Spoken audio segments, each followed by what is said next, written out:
Hi, my name is Trish, and in this video, I will be talking about my favorite albums for the third quarter of 2022.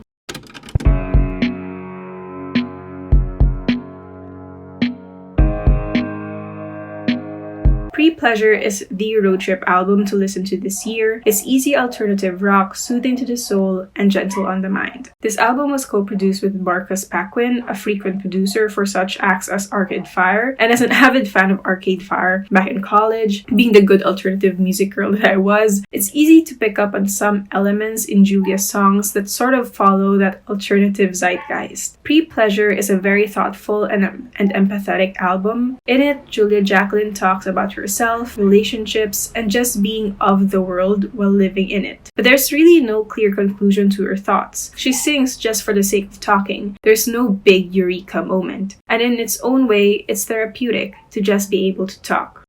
I'd be a believer if it was all just song and dance. Please stop smoking. Want your life to last a long time. Put on something special. Greet.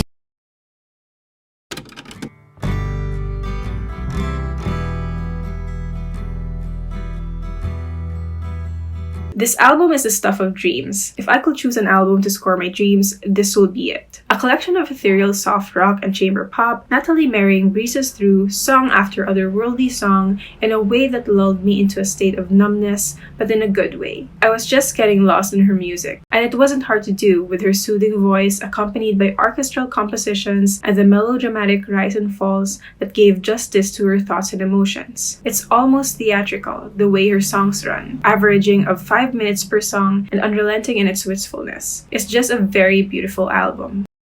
I'd give anything to have.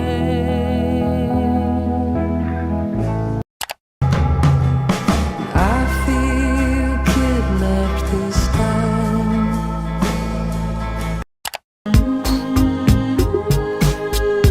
We are more just the best.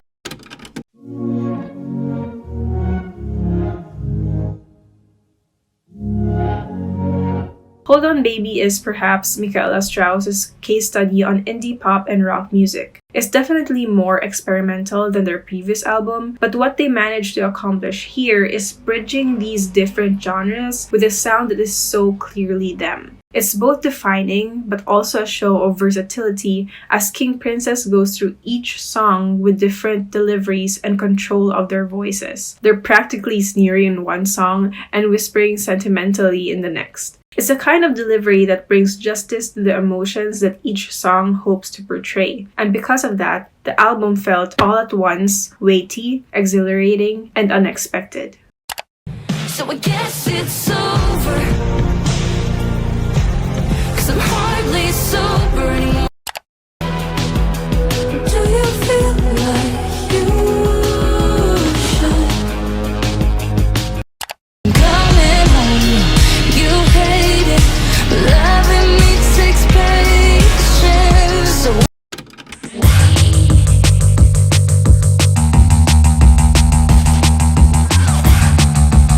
I'm not going to lie, Hold a Girl was not the album that I was expecting from Rina Sawayama, but I love how she deliberately subverts expectations about her music because this album had the intimacy that I didn't know I was looking for. While her previous album, Sawayama, was a musical exploration, this album was exploration of emotion and thought. While still genre bending, this time around, Rina Sawayama decided to start looking inside. She sings about self, childhood, addressing her inner child, having to reparent herself as she grows into adulthood. It's a weighty album with tender topics paired with diverse genres, perfected by Rina Sawayama's powerful chameleon voice.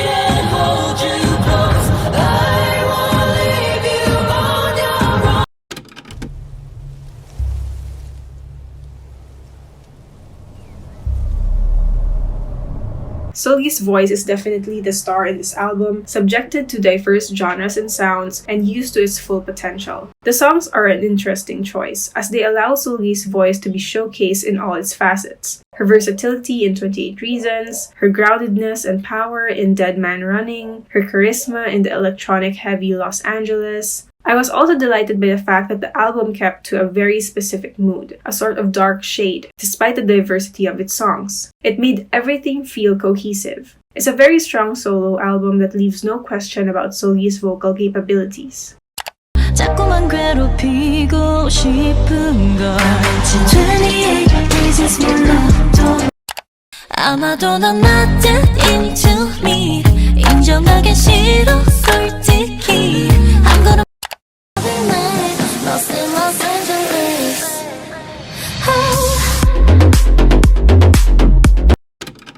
I am anti-fragile I was a bit apprehensive when I first heard the title track Anti-Fragile. While undoubtedly catchy, I could not help hearing some structural similarities with Fearless. The group is very fond of repeating lyrical hooks, as in what you're looking at in Fearless. What you looking at, what you looking at, what you looking at, what you looking at. And the now famous Anti-TTT Fragile in Anti-Fragile. And I started wondering if Le Sserafim and his producers decided to replicate the direction of Fearless. In hindsight, it's such a genius move to replicate the process and direction of Fearless, because Anti-Fragile, while still faithful to the distinct brand and sound of Le Sserafim, came out as an entirely different album. Like I said in my previous quarterly favorites video, this shows that Le Sserafim knows how to experiment with sound within the boundaries of their brand. And this time around, they played and pushed with their songs, further cementing the merit of their sound, their brand, and the delightful harmony of their voices. They know exactly how they want to sound, but it doesn't come across as similar sounding.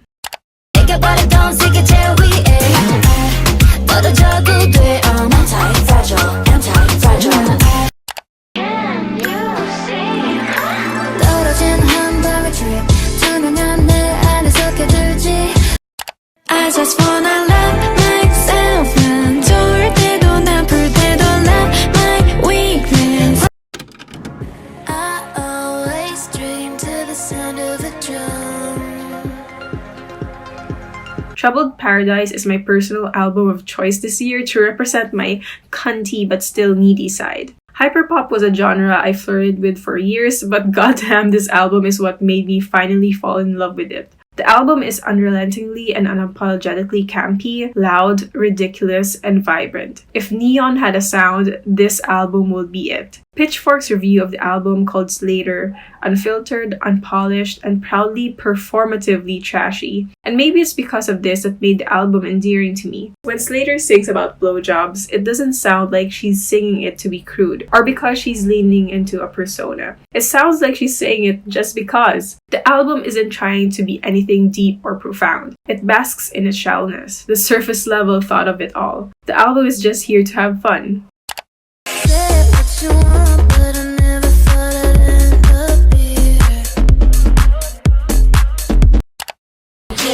Serve it. Let's go. Hit you with the venom. I'ma go and get 'em, break it while I bend 'em. Baby, pilgrims have fun. Louis Murakami always give her up one.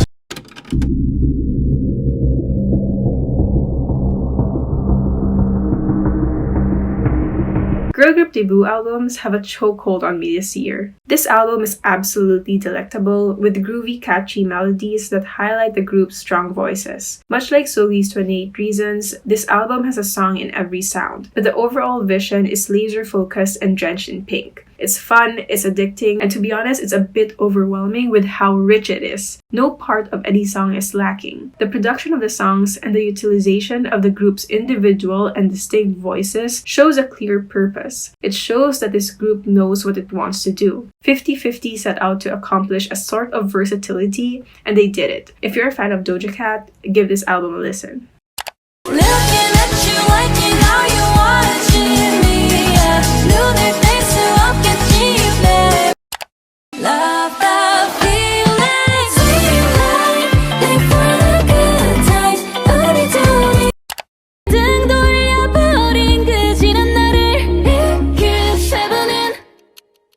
시간이 다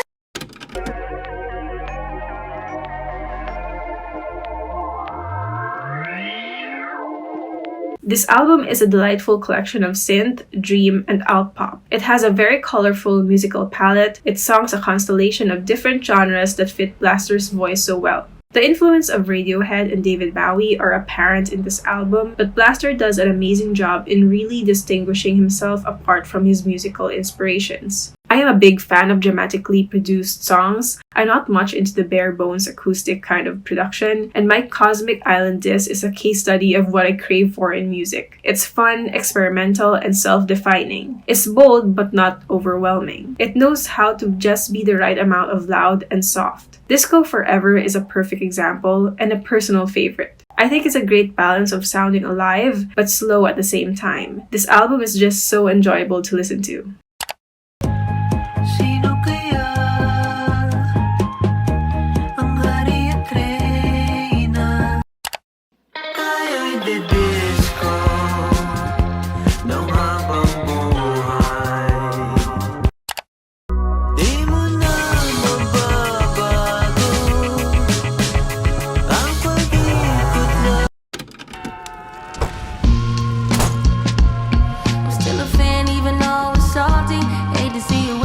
SOS is like a breath of air after being underwater for a long time. Thoughtful and brutally observant, it introduces an era of SZA that's more honest and inward-looking than Control was. SZA's previous album practically defined a generation, and I can see SOS do the same. This album is an inner monologue, a case study on introspection, a document of talking to oneself. It's a masterful zigzag between uninhibited confidence and unabashed vulnerability. Pitchfork's review eloquently explains, SZA counteracts the millennial bad bitch, sad girl dichotomy by filling in the vast emotional space between. The album's biology is made up of sharp words, a heavy mind, and slow, almost lulling music, a combination that's frighteningly ingenious and a pleasure to listen to. I might kill my ex, not the best idea. His new girlfriend's scared of the unusual, scared of giving mutual respect. All that you hate, you reflect all that God. In the dark right now, feeling lost, but I like it. Comfort of mind.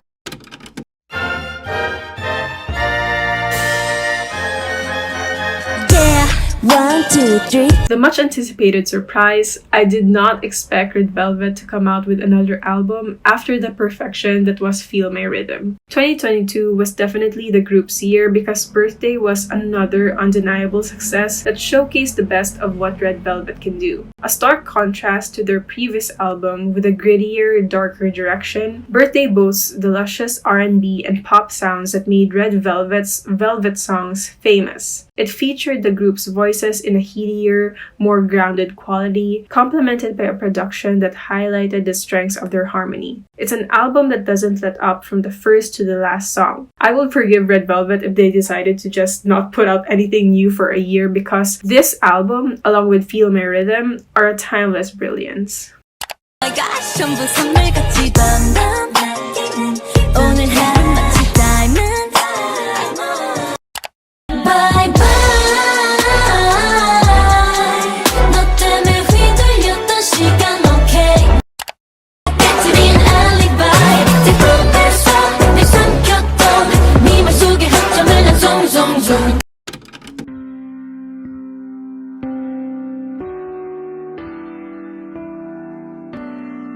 I was waiting for this album for the longest time, and Carly Rae Jepsen did not disappoint. The album features the usual expectation of Carly's poignant, straight-to-the-heart lyrics paired with uncanny synths and melodies. But where the newness comes in is in Carly's idea of experimentation. It doesn't sound too drastic, but I could hear how she's leaning into more of the hotness and coldness of her pop maximalism. Her songs are either at the peak of their camp or at the softest of their lullabies. It's an interesting reinterpretation of her sound, one that I think satisfies the old listeners and piques the curiosities of the new ones. It's an album that sees Carly being more adventurous, and I love it. I could be yours, just like before. Rewrite another track.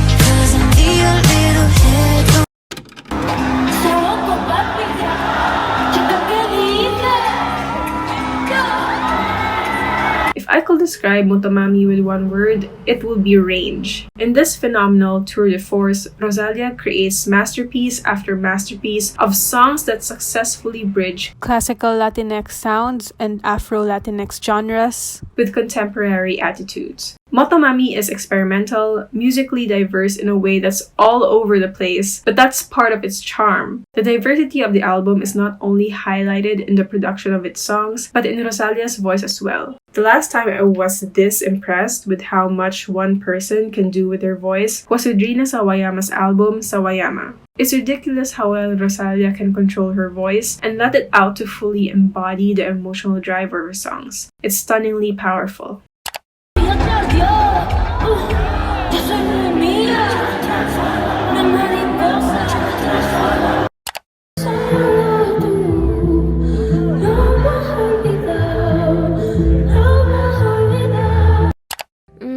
So good, enamorada de tu pistola, roja bola.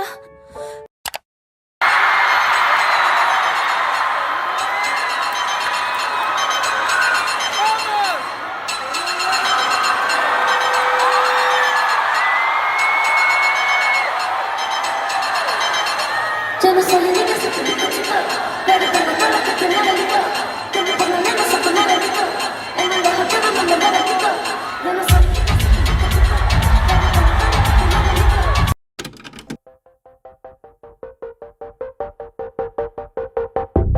Give me another word to destroy my. This album is innovative to its core. It's a reimagining, a reinvention, and a reconstruction of pop music and all its artistic paths. Enamori builds her foundation in the diverse sounds of alternative synth, dream, and dance pop. Her voice wafting effortlessly through each song with grounded purpose and without inhibition. But I think the most endearing thing about this album is in its contradictions. Like Carly Rae Jepsen, Enamori sings about morose and heavy-hitting thoughts against upbeat, bubbly melodies. In White Room, the steady techno beats and choir backings follow Enamori as she goes through stages of self-depreciation, longing, and ultimately fierce determination. Every song in this album is a brilliant study of musical and emotional balance, a tipping scale that Enamori masterfully plays around with in earnest ingenuity. It's an album that's breathtaking in its sheer creativity. Crawling, let's surprise me. You could watch me from afar.